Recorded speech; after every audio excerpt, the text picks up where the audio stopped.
ನೋಡ್ತಿದ್ದೀರಾ ಜನಸೇವಾ ಕನ್ನಡ ಟಿವಿ. ಇಂದಿನ ಮುಖ್ಯಾಂಶಗಳು. ನಾಗಮಂಗಲ ಶ್ರೀ ಆದಿಚುಂಚನಗಿರಿ ಕ್ಷೇತ್ರಕ್ಕೆ ಸಚಿವರಾದ ಎನ್ಎಸ್ ಬೂಸರಾಜು ಭೇಟಿ. ಅನೂರು ಪಟ್ಟಣದಲ್ಲಿ ಗಣೇಶ ಮೂರ್ತಿ ವಿಸರ್ಜನಾ ಸಂಬಂಧ ಅರಿವು ಮೂಡಿಸುವ ಜಾಥಾ ಕಾರ್ಯಕ್ರಮ.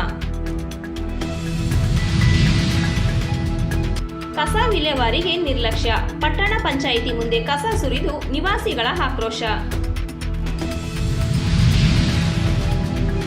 ಕಳಚಿದ ಚಲಿಸುತ್ತಿದ್ದ ಬಸ್ ಚಕ್ರದ ನೆಟ್ ಬೋಲ್ಟ್, ಚಾಲಕನ ಸಮಯ ಪ್ರಜ್ಞೆಯಿಂದ ತಪ್ಪಿದ ಭಾರೀ ಅನಾಹುತ.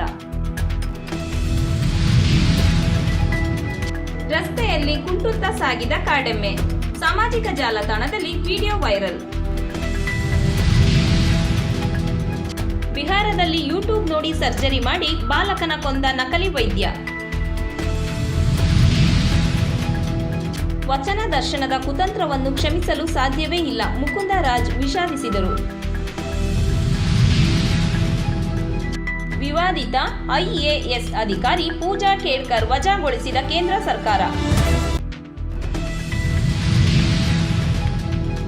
ಜಲಪಾತೋತ್ಸವಕ್ಕೆ ಅಡ್ಡಿಪಡಿಸುವ ಉದ್ದಟತನ ಬೇಡ, ಕಾಂಗ್ರೆಸ್ ಜಿಲ್ಲಾಧ್ಯಕ್ಷ ಸಿಡಿ ಗಂಗಾಧರ್ ತಿರುಗೇಟು ನೀಡಿದರು.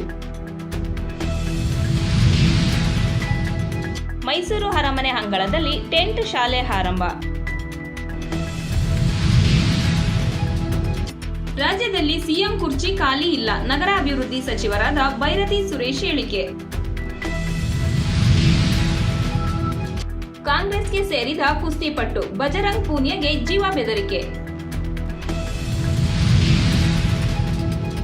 ಮಂಡ್ಯ ಹೆಣ್ಣು ಭ್ರೂಣ ಹತ್ಯೆ ಪ್ರಕರಣ, ಮತ್ತೆ 3 ಆರೋಪಿಗಳ ಬಂಧನ. ಮಂಡ್ಯ ಸ್ಥಳೀಯ ಕಲಾವಿದರ ಕಡೆಗಣನೆ ಖಂಡಿಸಿ ಸಾಂಸ್ಕೃತಿಕ ಪ್ರತಿಭಟನೆ ನಡೆಸಿದರು. ಗಣೇಶ ವಿಸರ್ಜನೆ ವೇಳೆ ಲೈಂಗಿಕ ದೌರ್ಜನ್ಯ, ಸಿಪಿ ಯೋಗೇಶ್ವರ ಆಪ್ತ ಬಿಜೆಪಿ ಮುಖಂಡ ರಾಜು ವಿರುದ್ಧ ದೂರು ದಾಖಲು. ತೇಜಸ್ವಿ ಬದುಕು, ಬರಹ ಸುಸ್ಥಿರ ಸಮಾಜ ನಿರ್ಮಾಣಕ್ಕೆ ಮಾದರಿ, ಉಮೇಶ್ ದಡಮಹಳ್ಳಿ. ಸಬ್ಸ್ಕ್ರೈಬ್ ಬಟನ್ ಮೇಲೆ ಕ್ಲಿಕ್ ಮಾಡಿ ಹಾಗೂ ನಮ್ಮ ಹೊಸ ವಿಡಿಯೋ ನೋಟಿಫಿಕೇಶನ್ಗೋಸ್ಕರ ಪಕ್ಕದಲ್ಲಿ ಕಾಣುವ ಬೆಲ್ ಬಟನ್ ಮೇಲೆ ಕ್ಲಿಕ್ ಮಾಡಿ ಹಾಗೂ ಲೈಕ್ ಮಾಡಿ, ಶೇರ್ ಮಾಡಿ, ಕಮೆಂಟ್ ಮಾಡಿ.